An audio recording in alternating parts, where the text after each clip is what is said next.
আসসালামু আলাইকুম। নবম দশম শ্রেণীর সুপ্রিয় শিক্ষার্থীবৃন্দ, আশা করছি তোমরা সকলে ভালো আছো।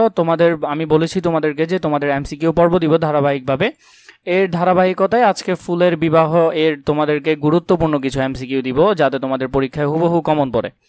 চলো আমরা প্রথম থেকে দেখে নিই, এখানে সময় নষ্ট না করে আমরা দেখে নিই সরাসরি। প্রথমে এখানে দেখো, ফুলের বিবাহ গল্পে কোনটিকে বিবাহের মাস বলা হয়েছে? আমরা প্রথমেই দেখেছি বৈশাখ মাসকে বিবাহের মাস বলা হয়েছে, এটা গল্পের প্রথম লাইনেই ছিল।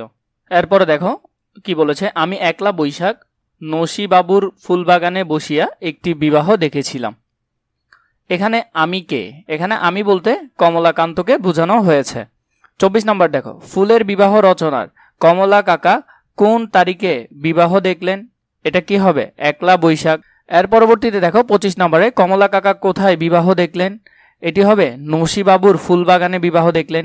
হুবহু এগুলো বইয়ের লাইন এখানে উঠিয়ে দেওয়া হয়েছে। এছাড়া তোমাদেরকে একটা গুরুত্বপূর্ণ বিষয় বলে রাখি, যেটা তোমাদের এসএসসির জন্য খুব বেশি কাজে দিবে। তোমরা যদি তোমাদের যে কোনো বই দাগানো আকারে পেতে চাও, তাহলে আমাদের সাথে কথা বলতে পারো। ডিসক্রিপশন বক্স আমাদের ফেসবুক পেজে মেসেজ দিলে হয়ে যাবে।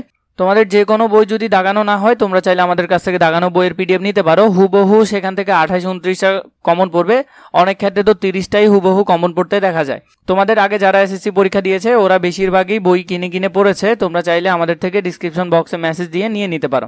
26 নম্বরে দেখো, কমলা কাকা কার বিবাহ দেখলেন?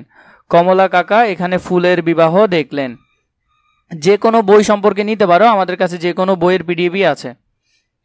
27 নম্বর দেখো, ফুলের বিবাহ রচনায় কাদের উদ্দেশ্যে বিবাহের বর্ণনা লেখা হয়েছে?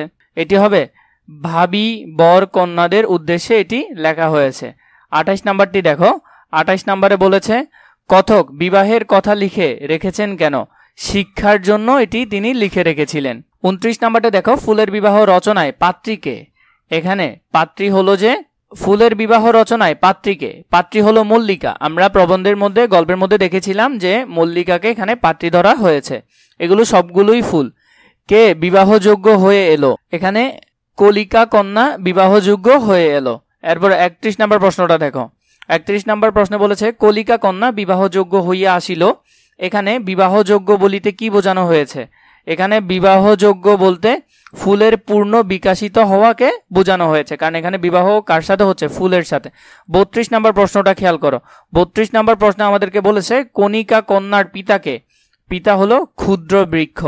এখানের মধ্যে এটার একটু ব্যাখ্যা আছে, তোমরা চাইলে এটা দেখে নিতে পারো। কন্যাগুলো সবই লাজুক। কলিকা কন্যার পিতা আর্থিক অবস্থা কেমন ছিল? কলিকা কন্যার পিতার আর্থিক অবস্থা ছিল বড়লোক নয়। তার অবস্থা ছিল কি? তিনি বড়লোক নয়। কলিকা কন্যার পিতার অবস্থা কেমন ছিল? পিতার অবস্থা ছিল কন্যাভারগ্রস্ত।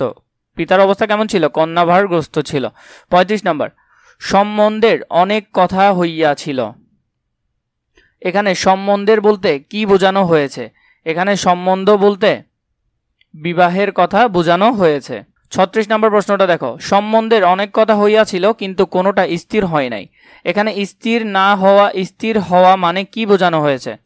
স্থির হওয়া মানে এখানে পাকাপাকি হওয়া বোঝানো হয়েছে। মানে স্থির হওয়া মানে পাকাপাকি হওয়া, কথাটা পাকাপাকি হয় নাই সেটা বোঝাচ্ছে। 37 নম্বরটা দেখো, ফুলের বিবাহ রচনায় উদ্যানের রাজাকে? উদ্যানের রাজা হলো স্থলপদ্ম। স্থলপদ্ম হলো উদ্যানের রাজা। ফুলের বিবাহ রচনায় নির্দোষ পাত্র কে? এটা হলো স্থলপদ্ম নির্দোষ পাত্র। 39 নম্বরে দেখো, ফুলের বিবাহ রচনায় কার ঘাড় উঁচু? কার ঘাড় উঁচু? এটা হবে স্থলপদ্মের ঘাড় উঁচু। তোমাদের বইয়ের দাগানো পিডিএফ প্রয়োজন হলে ডিসক্রিপশন বক্সে আমাদের ফেসবুক পেজে মেসেজ করলে হবে। সেখান থেকে তোমাদের যার যেটা প্রয়োজন সেটা দেখে তোমরা চাইলে সেখান থেকে নিতে পারো। ফুলের বিবাহ রচনায় কে অধুর নামলো না? এখানে হবে স্থলপদ্ম অধুর নামলো না। এরপর দেখো 41 নম্বরে, ফুলের বিবাহ রচনায় কে বিবাহে অসম্মত ছিল না? এখানে হলো ক জবা। জবা অসম্মত ছিল না। 42 নম্বরে দেখো, ফুলের বিবাহ রচনায় কে বেশি রাগী? এখানে কাকে রাগী বোঝানো হয়েছে? সেটা হবে জবা বেশি রাগী।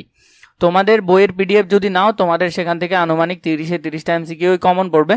তোমাদের আগেও যারা এসএসসি পরীক্ষা দিয়েছে তারা আমাদের কাছ থেকে পিডিএফ কালেক্ট করেছে এবং অনেক ভালোভাবে পরীক্ষা দিয়েছে। তোমরা চাইলে দেখে নিতে পারো, আশা করছি সেটা তোমাদের অনেক বেশি কাজে দিবে।